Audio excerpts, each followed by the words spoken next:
एक समय की बात है। एक गांव में दो भाई बहन रहते थे। बहन का नियम था कि वह अपने भाई का चेहरा देख के ही खाना खाती थी। हर रोज सुबह वह जल्दी उठती और सारा काम करके अपने भाई का मुंह देखने उसके घर चली जाती थी। एक दिन रास्ते में एक पीपल के नीचे गणेश जी की मूर्ति रखी थी। उसने भगवान के सामने हाथ जोड़कर कहा कि मेरे जैसा अमर सुहाग और मेरे जैसा अमर पीहर सबको दीजिए। यह कहकर वह आगे बढ़ जाती है। जंगल के झाड़ियों के कांटे उसके पैर में चुभ जाते हैं। एक दिन भाई के घर पहुंची और भाई का मुंह देखकर बैठ गई तो भाभी ने पूछा, पैरों में क्या हो गया है? यह सुनकर उसने भाभी को जवाब दिया कि रास्ते में जंगल के झाड़ियों के कांटे मेरे पैर में चुभ गए हैं।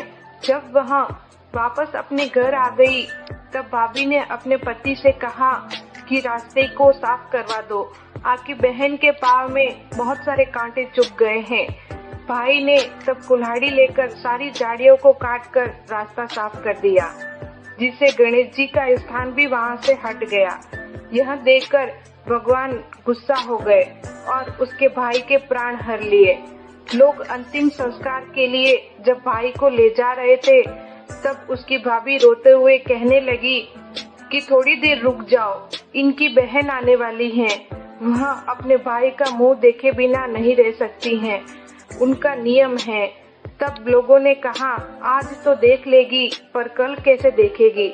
रोज दिन की तरह बहन भाई का मुंह देखने के लिए जंगल में निकली। तब जंगल में उसने देखा कि सारा रास्ता साफ किया हुआ है। जब वह आगे बढ़ी तो उसने देखा कि सिद्धि विनायक को भी हटा दिया गया है। तब उसने गणेश जी को एक अच्छे स्थान पर रखकर उन्हें स्थान दिया और हाथ जोड़कर बोली, भगवान मेरे जैसा अमर सुहाग और मेरे जैसा अमर पीहर सबको देना। और फिर वह बोलकर आगे निकल गई। तब भगवान सोचने लगे, अगर इसकी नहीं सुनी तो हमें कौन मानेगा, हमें कौन पूजेगा। तब सिद्धि विनायक ने उसे आवाज दी, बेटी इस खेजड़ी की 7 पत्तियां लेकर जा और उसे कच्चे दूध में घोलकर भाई के ऊपर छींटा मार देना, वह उठकर बैठ जाएगा। यह सुनकर जब बहन पीछे मुड़ी तो वहां कोई नहीं था। फिर वह यह सोचने लगी कि ठीक है, जैसा सुना है वैसा ही कर लेती हूँ। फिर वह 7 खेजड़ी की पत्तियों को लेकर अपने भाई के घर पहुंची। उसने देखा वहां कई लोग बैठे हुए हैं, भाभी बेटी रो रही हैं और भाई की लाश रखी है। तब उसने उस पत्तियों को बताए हुए नियम के तहत भाई के ऊपर इस्तेमाल किया। तब भाई उठकर बैठ गया। भाई बहन से बोला, मुझे बहुत ही गहरी नींद आ गई थी। तब बहन बोली, यह नींद किसी दुश्मन को भी ना आए। और उसने सारी बात अपने भाई को बता दी। हे गणेश जी महाराज, जैसे बहन पर कृपा की वैसे सब पर करना। बोलिए गणेश जी महाराज की जय। राधे कृष्णा। गणगौर की कहानी। प्राचीन लोक कथाओं के अनुसार राजा ने बोए जौ चने और माली ने बोई दूब। राजा के जौ चने तो बढ़ते जा रहे थे और माली की दूब घटती जा रही थी। माली को लगा कि कुछ तो गड़बड़ है, इसीलिए उसने सोचा कि आज छुपकर देखूंगा। जब वह छुपकर देख रहा था तो उसने देखा कि कुछ छोटी बड़ी लड़कियां दूब तोड़कर ले जा रही हैं। उसे बहुत गुस्सा आया। उसने लड़कियों को डांटा और उनकी चुन्नी छीन ली। लड़कियां माली से विनती करने लगी कि हमारी चुन्नी दे दो और हमें दूब ले जाने दो। हम यह दूब गणगौर की पूजा के लिए ले जा रहे हैं। इसके बदले गणगौर का पूजा पाटा हम तुम्हें दे देंगे। माली ने उन्हें दूब लेने दी। गणगौर की पूजा करने के बाद लड़कियों ने पूजा पाटा माली को दे दिया और माली ने अपनी मालन को दे दिया। मालन ने पाटा ओबरी में रख दिया। शाम को माली का बेटा आया और बोला, माँ भूख लगी है। माँ ने कहा, बेटा ओबरी में लड़कियों का पूजा पाटा रखा है, उसमें से कुछ खा ले। माली के बेटे ने कमरा खोलना चाहा, लेकिन उससे कमरा नहीं खुला। बहुत कोशिश करने के बाद भी दरवाजा नहीं खुला। तो माँ बोली, तेरे से कमरा नहीं खुलता, तू पराई जाई को पता नहीं कैसे रखेगा। मालन ने टिक्की से रोली निकाली, आंखों की कोर से काजल निकाला और नखों में से मेहंदी निकाली। हथेली में लेकर सबको गोला और ओबरी के छिटा दिया तो ओबरी खुल गई। अंदर देखा तो ईसर गणगौर बैठे थे। ईसर जी ने बहुत सुंदर वस्त्र पहने हुए थे और गोरा मांग सवार रही थी और ओबरी में अन्न धन के भंडार पड़े थे। माली के बेटे मालन को तथा माली को उनके सुंदर दर्शन हुए।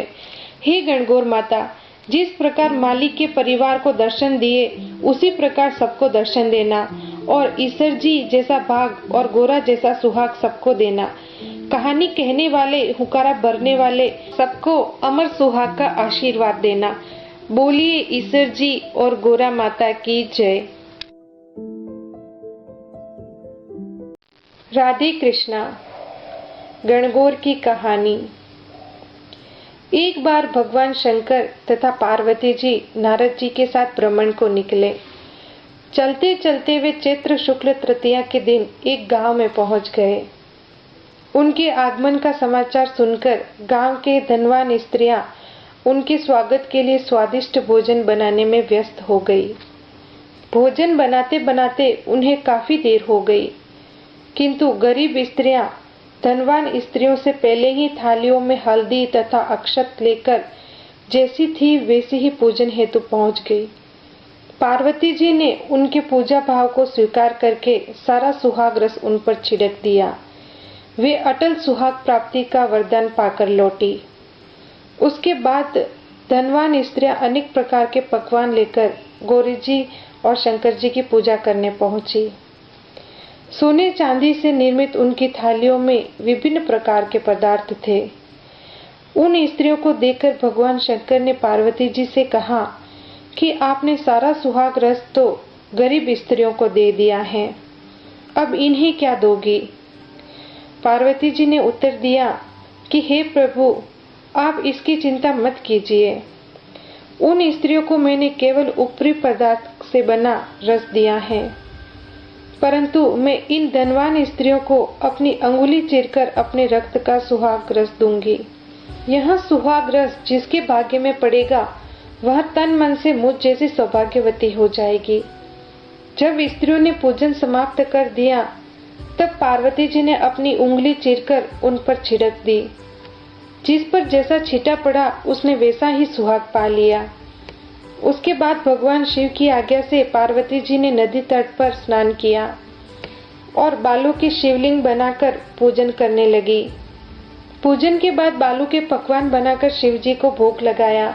प्रदक्षिणा करके नदी तट की मिट्टी से माथे पर तिलक लगाकर 2 कण बालू का भोग लगाया। इतना सब करते करते पार्वती जी को काफी समय लग गया। काफी देर बाद जब वे लौटकर आई तो महादेव जी ने उनसे देर से आने का कारण पूछा। उत्तर में पार्वती जी ने झूठ ही कह दिया कि वहां मेरे भाई भाभी आदि मायके वाले मिल गए थे, उन्हीं से बात करने में देर हो गई। परंतु महादेव जी तो महादेव जी ही थे, वे कुछ और ही लीला रचना चाहते थे। उन्होंने पूछा, पार्वती जी, आपने नदी के तट पर पूजन करके किस चीज का भोग लगाया था और स्वयं कौन सा प्रसाद खाया था? पार्वती जी ने पुनः झूठ बोल दिया कि स्वामी, मेरी भावज ने मुझे दूध भात खिलाया, उसे खाकर मैं सीधी यहाँ चली आ रही हूँ। यह सुनकर शिवजी भी दूध भात खाने की लालच में नदी तट की ओर चल दिए। पार्वती जी दुविधा में पड़ गई। तब उन्होंने मौन भाव से भगवान भोले शंकर का ही ध्यान किया और प्रार्थना की, हे भगवान, यदि मैं आपकी अनन्य दासी हूँ तो आप इस समय मेरी लाज रखिए। यह प्रार्थना करती हुई पार्वती जी भगवान शिव के पीछे पीछे चलती रही। उन्हें दूर नदी के तट पर माया का महल दिखाई दिया। उस महल के भीतर पहुंचकर वे देखती हैं कि वहां शिवजी के साथ उनके भाई भाभी सहित पूरा परिवार उपस्थित है। उन्होंने गौरी तथा शंकर का भावभीना स्वागत किया। वे 2 दिन तक वहां रहे। तीसरे दिन पार्वती जी ने शिवजी से चलने के लिए कहा, पर शिवजी तैयार नहीं हुए। वे अभी और रुकना चाहते थे। तब पार्वती जी रूठकर अकेली ही चल दी। ऐसी हालत में भगवान शिवजी को पार्वती जी के साथ चलना पड़ा। नारद जी भी साथ साथ चल दिए। चलते चलते वे बहुत दूर निकल आए। उस समय भगवान सूर्य अपने धाम को पधार रहे थे। अचानक भगवान शंकर पार्वती जी से बोले, मैं आपके मायके में अपनी माला भुलाया हूँ। तब पार्वती जी ने कहा, ठीक है, मैं लेकर आती हूँ, और जाने के लिए तत्पर हो गई। परंतु भगवान ने उन्हें जाने की आज्ञा नहीं दी और इस कार्य के लिए नारद जी को भेज दिया। परंतु वहां पहुंचने पर नारद जी को कोई महल नजर नहीं आया। वहां तो दूर तक जंगल ही जंगल था, जिसमें पशु घूम रहे थे। नारद जी वहां भटकने लगे और सोचने लगे कि कहीं किसी गलत स्थान पर तो नहीं आ गए। मगर अचानक बिजली चमकी और नारद जी को शिवजी की माला एक पेड़ पर टंगी हुई दिखाई दी। नारद जी ने माला उतार ली और शिवजी के पास पहुंचकर वहां का हाल बताया। शिवजी ने हंसकर कहा, नारद जी, यह सब पार्वती जी की ही लीला है। इस पर पार्वती जी बोली, मैं किस योग्य हूँ? तब नारद जी ने सिर झुकाकर कहा, माता, आप पतिव्रताओं में सर्वश्रेष्ठ हैं। आप सौभाग्यवती समाज में आदि शक्ति हैं। यह सब आपके पतिव्रत का ही प्रभाव है और आपके लिए यह कर्म कौन सी बड़ी बात है। माते, गोपनीय पूजन अधिक शक्तिशाली तथा सार्थक होता है।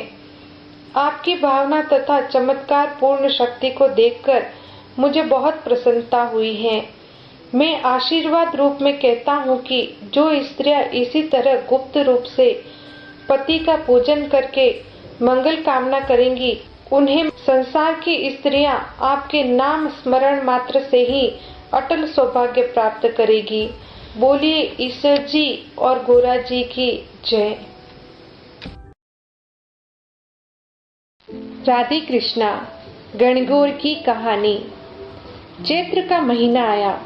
पार्वती जी भाभी के उद्यापन के लिए मायके जा रहे थे, तो महादेव जी बोले, मैं भी आपके साथ चलूंगा। फिर महादेव जी और पार्वती जी नंदी को साथ लेकर चल दिए। महादेव जी नंदी पर बैठे और पार्वती जी पैदल चल रहे थे। तो लोग कहने लगे, देखो, आदमी नंदी पर बैठा है और औरत पैदल चल रही है। महादेव जी उतरे और पार्वती जी को नंदी पर बैठाया। ये देखकर लोग कहने लगे, देखो, औरत नंदी पर बैठी है और बेचारा पति पैदल चल रहा है।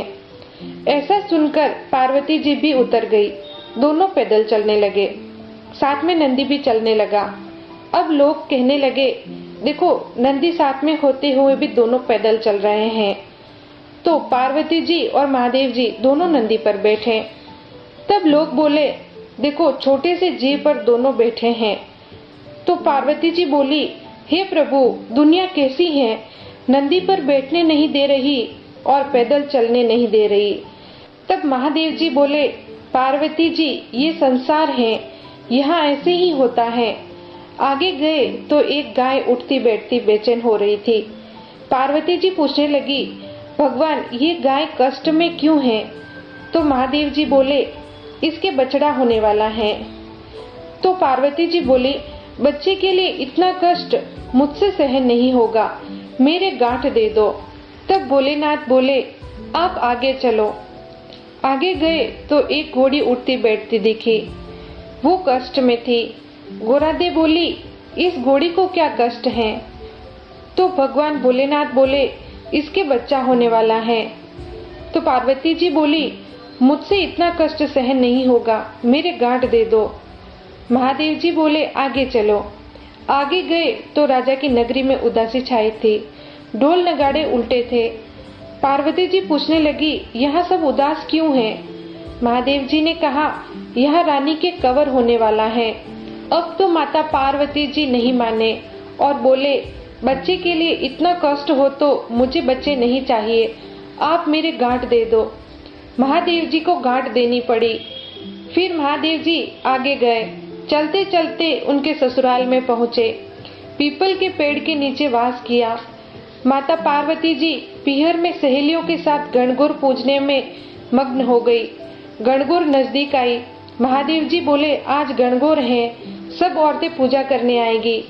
सवेरे से ही स्त्रियां पूजा करने लगी। गोरादे भी सभी को सुहाग बांटने लगी। दोपहर के समय नगर की औरतें ओढ़ पहनकर सोलह श्रृंगार करके पूजा करने गीत गाती हुई आई। तब पार्वती जी महादेव जी से बोली, मैंने तो सारा सुहाग बांट दिया, ये औरतें अब आई हैं। तो महादेव जी बोले, पार्वती जी चिट्ठी अंगुली जल में घोलो, नैनों का सुरमा निकालो, मांग से सिंदूर निकालो, टीकी में से रोली निकालो और इन्हें पानी में घोलो और सभी स्त्रियों को अमर सुहाग दे दो। इस प्रकार माता पार्वती ने मांग का सिंदूर, चिट्ठी अंगुली से मेहंदी, टीकी से रोली, आंखों से काजल लिया और एक लोटे के जल में डाल दिया और जुआरे से सभी पूजने आई कन्याओं और स्त्रियों को अमर सुहाग के छींटे दे दिए। फिर माता पार्वती शंकर भगवान के साथ अपने मायके में आई। शंकर भगवान भोजन करने के लिए बैठ गए और जितना भी भोजन बनाया था वो सारा भोजन शंकर भगवान ने खुद ही जिम लिया। जब पार्वती जी जिमने बैठी तो माँ बोली, बेटी मैं थोड़ा और भोजन बनाती हूँ। तो बेटी बोली, माँ मैं तो बेटी हूँ, कुछ भी खा लूंगी। और गोरादे ने जली रोटी और बथुआ की पिंडी खाकर लोटा भर पानी पी लिया। माँ ने सीख दी। वहां से निकलकर शंकर भगवान और पार्वती जी पीपल की छाया में बैठ गए। ठंडी छांव में आराम करने से माता पार्वती जी को नींद आ गई। शंकर भगवान ने पार्वती जी के पेट की ढकनी खोली तो देखा कि जली हुई रोटी और बथुआ की पिंडी और थोड़ा सा पानी पड़ा था। शंकर भगवान जी ने ढकनी वापस ढक दी।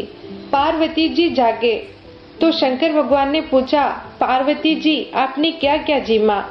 पार्वती जी बोली, भगवान आपने जो जीमा वही मैंने भी जीमा। शंकर भगवान कहने लगे, पार्वती जी सच बोलो। तब पार्वती जी बोली, रसोई में माँ भेद थोड़ी करेगी। शंकर भगवान बोले कि देखो पार्वती जी, आपके पेट में जली हुई रोटी और बथुआ की पिंडी के अलावा थोड़ा सा जल है। पार्वती जी बहुत नाराज हुए और बोले, देखो भगवान, आज तो आपने मेरे पेट की ढकनी खोली, ऐसा जगत के साथ मत करना।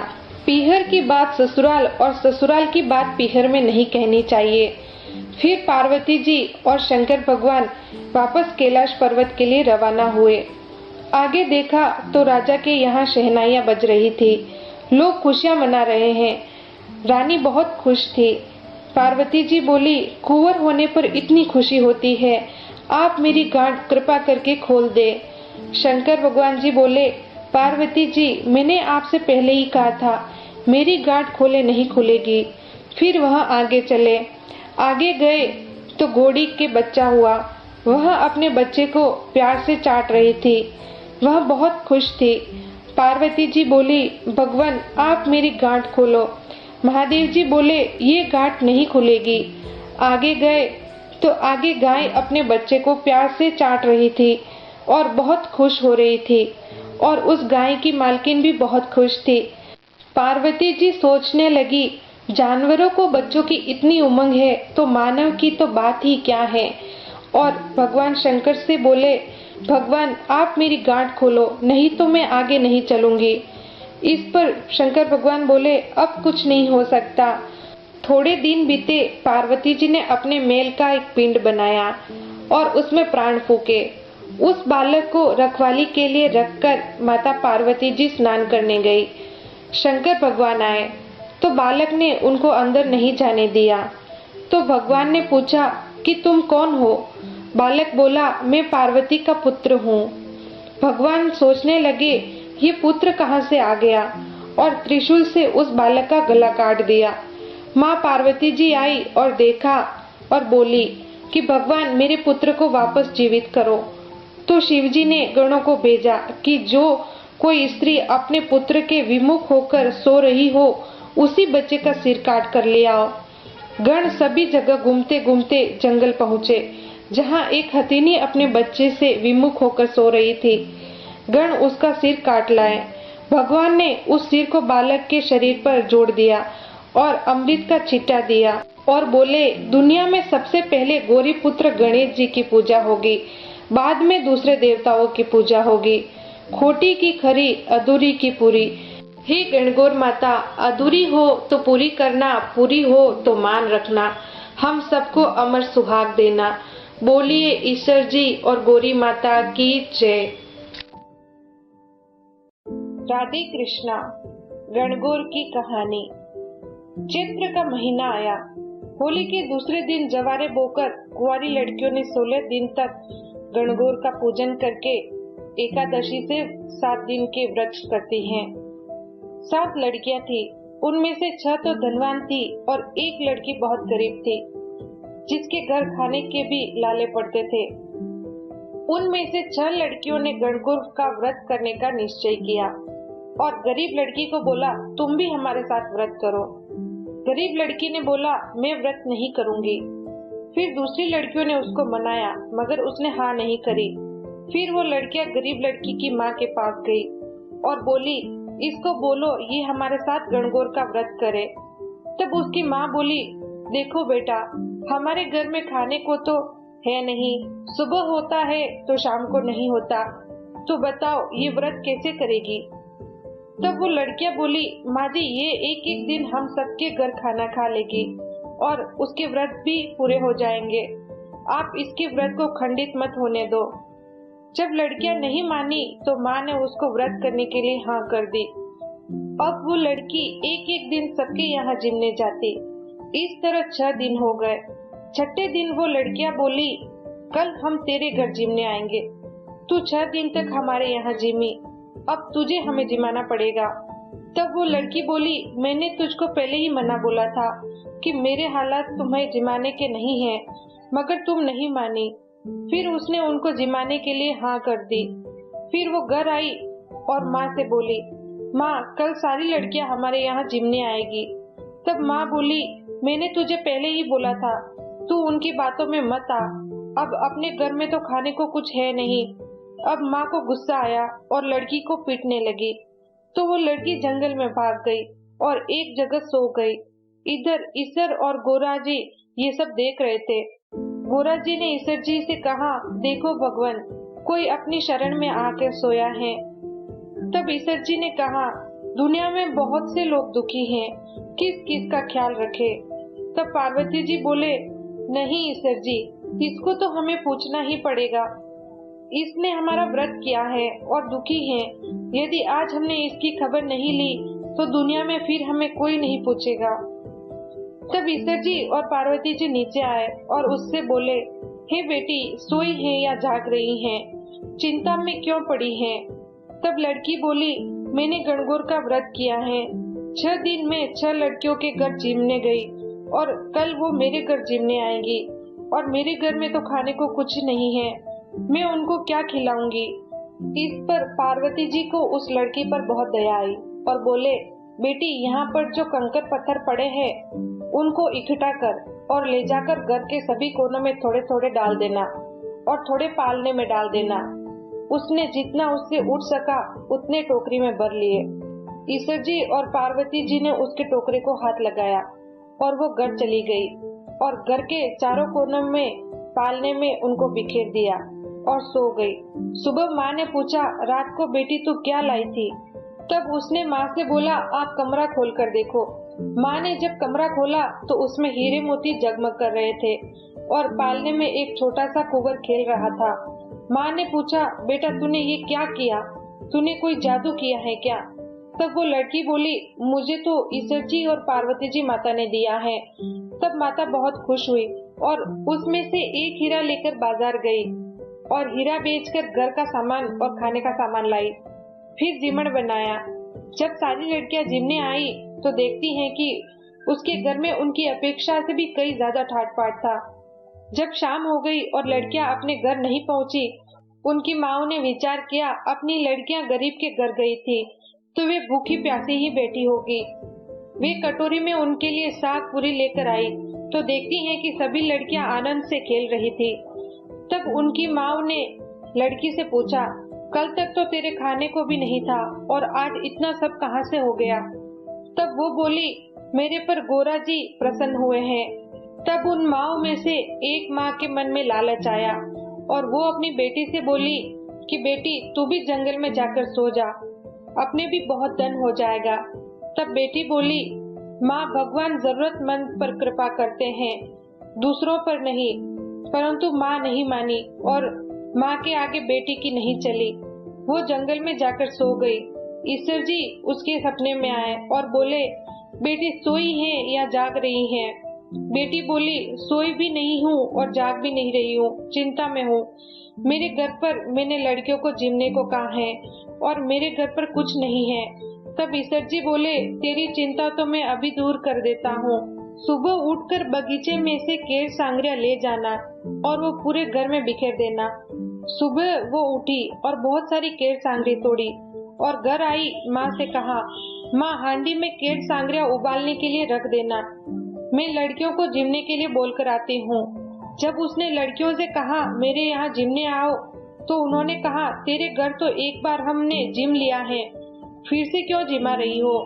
तो वो नहीं मानी और उनको जिमने के लिए ले आई। उसने जब हांडी को खोलकर देखा तो उसके अंदर सांप बिच्छू भरे पड़े थे। वो बहुत घबरा गई और बोली, उसके घर तो धन हो गया और मेरे घर सांप बिच्छू। वो दौड़कर उस लड़की के घर गई और उससे बोली, ये क्या हो गया? तब लड़की बोली, भगवान भूखे को देते हैं, धनवान को नहीं। तब वो लड़की के पैर पड़ती हैं। तब लड़की बोलती है, पैर ईश्वर जी और गोरा जी के पकड़। तब वो जाकर ईश्वर जी और गोरा जी के पैर पड़ती हैं और कहती हैं, हे भगवान आप अपनी माया समेटो। तो ईश्वर जी बोले, तू अपने धन में से आधा धन इस लड़की को देगी, तभी तेरे घर में सांप बिच्छू खत्म होंगे। तब वो घर आई और उस लड़की को मन ही मन गालियां देती गई और धन देती गई। जब आधा धन दे दिया तो भी उसके घर में एक सांप और एक बिच्छू रह गया। तब ईश्वर जी ने कहा कि तेरे घर में जो 2 सुई और 2 धागे हैं, उनमें से एक एक इसको दे, तभी तेरे घर में से सांप बिच्छू जाएंगे। जब उसने सुई और धागा दिया तब उसके घर में से सांप बिच्छू चले गए। भगवान ईश्वर जी और पार्वती जी उस लड़की पर प्रसन्न हुए वैसे सब पर होना और उस औरत पर रूठे जैसे किसी पर भी मत रूठना। गलत हो तो सही करना, अधूरी हो तो पूरी करना। बोलो ईश्वर पार्वती जी की जय। राधे कृष्णा। लप्सी और तपसी की कहानी। एक लप्सी था और एक तपसी था। तपसी हमेशा भगवान की तपस्या में लीन रहता था और लप्सी रोजाना 1.25 सेर की लापसी बनाकर भगवान को भोग लगाकर जिम लेता था। एक दिन दोनों लड़ने लगे। तपसी बोला, मैं रोज भगवान की तपस्या करता हूँ, इसीलिए मैं बड़ा हूँ। लप्सी बोला, मैं रोज भगवान को 1.25 सेर लापसी का भोग लगाता हूँ, इसीलिए मैं बड़ा हूँ। नारद जी वहाँ से गुजर रहे थे। दोनों को लड़ता देखकर उनसे पूछा कि तुम क्यों लड़ रहे हो? तपसी ने खुद के बड़ा होने का कारण बताया और लप्सी ने भी अपना कारण बताया। नारद जी बोले, तुम्हारा फैसला मैं कल कर दूंगा। दूसरे दिन लप्सी और तपसी नहाकर अपनी रोज की भक्ति करने आए तो नारद जी ने छुपकर 1.25 करोड़ की एक एक अंगूठी उन दोनों के आगे रख दी। तपसी की नजर जब अंगूठी पर पड़ी तो उसने चुपचाप अंगूठी उठाकर अपने नीचे दबा दी। लप्सी की नजर अंगूठी पर पड़ी लेकिन उसने ध्यान नहीं दिया। भगवान को भोग लगाकर लापसी खाने लगा। नारद जी सामने आए तो दोनों ने पूछा कि कौन बड़ा है। तो नारद जी ने तपसी से खड़ा होने को कहा। वो खड़ा हुआ तो उसके नीचे दबी अंगूठी दिखाई पड़ी। नारद जी ने तपसी से कहा, तपस्या करने के बाद भी तुम्हारी चोरी करने की आदत नहीं गई, इसीलिए लप्सी बड़ा है और तुम्हें तुम्हारी तपस्या का कोई फल भी नहीं मिलेगा। तपसी शर्मिंदा होकर माफी मांगने लगा। उसने नारद जी से पूछा, मुझे मेरी तपस्या का फल कैसे मिलेगा? नारद जी ने कहा, यदि कोई गाय और कुत्ते की रोटी नहीं बनाएगा तो फल तुझे मिलेगा। यदि कोई ब्राह्मण को भोजन करवाकर दक्षिणा नहीं देगा तो फल तुझे मिलेगा। यदि कोई साड़ी के साथ ब्लाउज नहीं देगा तो फल तुझे मिलेगा। यदि कोई दिए से दिया जलाएगा तो फल तुझे मिलेगा। यदि कोई सारी कहानी सुने लेकिन तुम्हारी कहानी नहीं सुने तो फल तुझे मिलेगा। उसी दिन से हर व्रत कथा कहानी के साथ लपसी तपसी की कहानी भी सुनी और कही जाती है। राधे कृष्णा। आड़ी वाड़ी सोना की वाड़ी जीमे बैठी कान कुंवारी काई पूजे, दशा मातारी वाड़ी पूजे, दयाड़ा बाजीरी वाड़ी पूजे, सूरज भगवान की वाड़ी पूजे, विनायक जी की वाड़ी पूजे, पटवारी माता की वाड़ी पूजे, विश्रामा बाबजी की वाड़ी पूजे, तुलसा जी की वाड़ी पूजे, आस माता की वाड़ी पूजे, राम लक्ष्मण सीता माता की वाड़ी पूजे, राय बाई की वाड़ी पूजे, हनुमान जी की वाड़ी पूजे, 33 कोटि देवी देवताओं की वाड़ी पूजे। वाड़ी पूजा कई वे, अन्न वे, धन वे, लाभ वे, लक्ष्मी वे, साहेब जीरो राज वे, पोतारो परिवार वे, 9 दोईता वे, 15 पोता वे, दोईता वो रांधी खीर, पोता वो रांधी राब, खाटी लागे खीर, मीठी लागे राब, चढ़ी चढ़ाई लेके आई, गोरी पूत विनायक टूटिया, भरिया बाड़ना सोनारा ढाकना, जीमता जीमता दूध में रांधे घी में खावे, सासू परोसे बहू जी में, बहू परोसे सासू जी में, सासू खाट ले बहू पाट ले, मन रो मनरारी वात, गले टका को हार, आ बात कटे केवे, आमूलिया की डाल केवे, सरवरिया की पाल केवे, अन्न के आगे केवे, जल के लोटे केवे, तुलसी के क्यारे केवे, 4 बाया बेली वे वटे केवे, आ बात केई ने कई करे, जोग मले तो नगर नूते, नगर वणे नहीं आवे तो 24 मन का करे, 24 मन का वणे नहीं आवे तो 12 मन का करे, 12 मन का वणे नहीं आवे तो 6 मन का करे, 6 मन का वणे नहीं आवे तो 1.5 मन का करे, 1.5 मन का वणे नहीं आवे तो 6 सेर का 6 लाडू करे। एक गाया का ग्वाला ने देवे, एक हरी की पेड़ी रखे, एक रमता बालक ने देवे, एक आव की पणियार ने देवे, एक तुलसी के क्यारे रखे, एक खाई ने व्रत खुले, खाजे करम को बांट जे धर्म को, आव माता आव दे, खाटी मोली छाछ दे, गिलोड़ी में घी दे, तलोड़ी में तेल दे, 4 फुलका गेहूं का दे, ऊपर बचको बात को दे, पापड़ रो पड़को दे, खाटा रो हबड़ को दे, जोड़े जड़ुलिया पूत दे, कड़िया हमाणो गोबर दे, देरानी जेठानी खम्मा खम्मा करे, बोर बोर बोरड़ी, पड़ोसन मिली चोरड़ी, आधा मुंह आखो ले, आखा मुंह आधो दे, अपना घर को भलो करे, अपना घर को धर्म बढ़ावे, वाका घर को धर्म घटावे, बात मांगू विश्राम मांगू, मांगू सहेलिया को साथ, लाड़ू पेड़ा लाभ सी, जीमो द्वारिका नाथ जी।